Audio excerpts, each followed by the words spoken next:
There is a strong case to be made for why Metal Gear Solid 5: The Phantom Pain is one of the best and most influential games of all time. With enemies that adapt to how you play, a unique recruitment mechanic,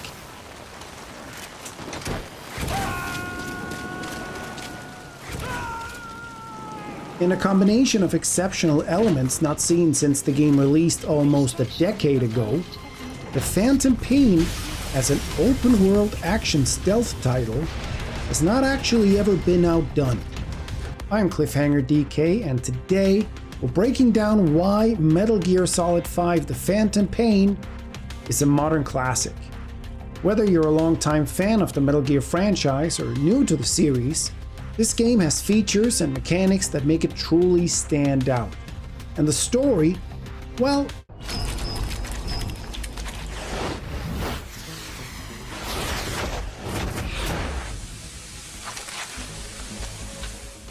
we're gonna have to touch on that as well. But first, we need to quickly cover the Metal Gear legacy. Long before The Phantom Pain released, Metal Gear was already a legend in the gaming world. Starting way back in 1987, the original Metal Gear introduced the idea of stealth as a core gameplay mechanic. Fast forward to the late 90s, and Metal Gear Solid on PlayStation wasn't just a hit, it was a cultural milestone. 12-year-old me and everyone I knew, we were all just blown away by the production value. I know it doesn't look like much right now, but at the time, this was the closest a game had ever truly come to feeling like a movie, with its mix of tactical espionage, cinematic storytelling, and unforgettable characters like Solid Snake, Revolver Ocelot, and Otacon. And at the center of it all, Hideo Kojima. Known for pushing the boundaries of what video games could do, Kojima-san didn't just want players to shoot their way through levels, he wanted them to think, strategize, and experience stories that were on par with Hollywood blockbusters. It's that blend of gameplay and narrative that made the series, and Kojima, a household name in gaming. But just when you think Kojima couldn't outdo himself, he gives us The Phantom Pain, a game that not only shook up the formula, but made us rethink what an open-world stealth game could be.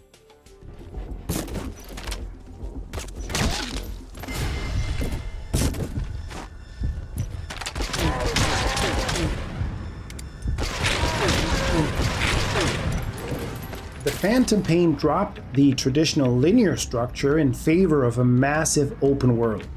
Suddenly, Metal Gear players had complete freedom to tackle missions however they wanted.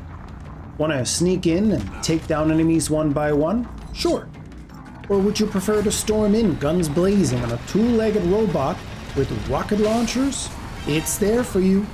But be warned, this game's adaptive AI learns fast.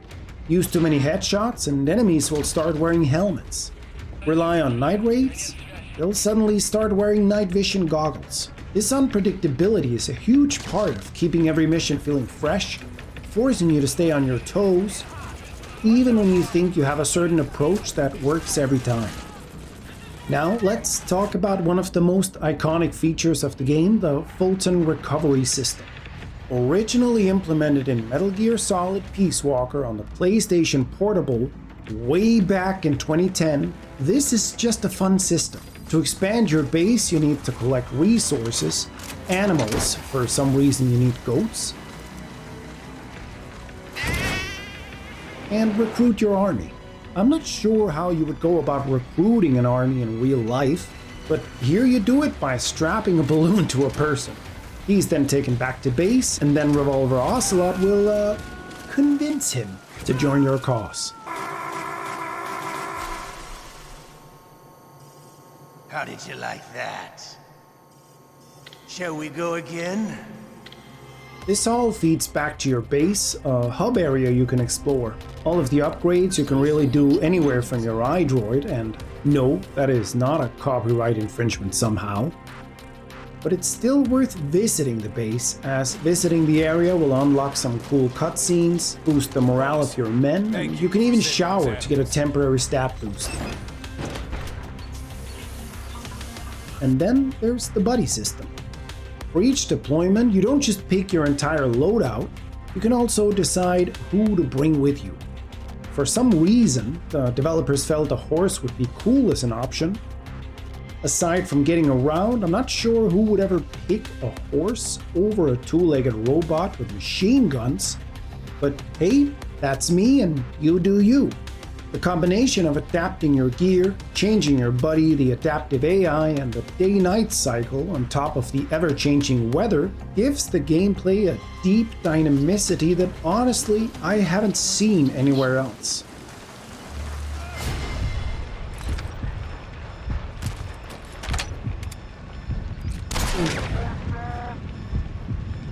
The story missions especially will throw a curveball at you without warning. The plot itself is simultaneously the best and the most tragic part about the Phantom Pain. On one hand, you get a Kojima game with everything that entails. Not only are the cinematics just on another level in terms of visuals and style, but the story is also batshit crazy.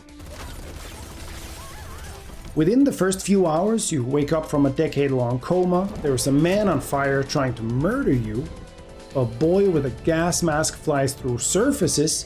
What the hell is that?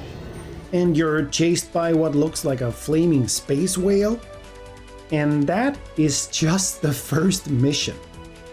Now, this ambition led to some hefty drama. Kojima-san was actually fired at the end of the game production for going over budget. Not only did this cause a stir in the gaming world, but it also means the game's story ends a bit abruptly.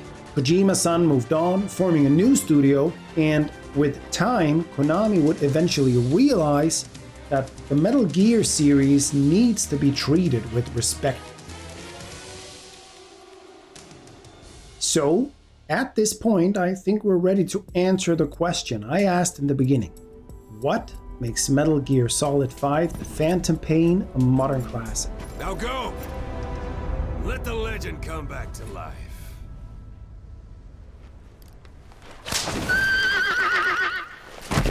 It's the perfect blend of tactical freedom, adaptive AI, and Kojima's signature storytelling. The game doesn't just give you missions, it gives you a world where you're constantly adapting, evolving, and figuring out new ways to approach problems.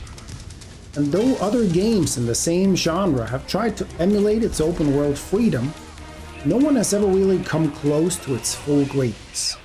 The Phantom Pain is not just a game, it's a blueprint for future titles. Not only did it set a new standard for open world games, it redefined what players expect from a stealth action game.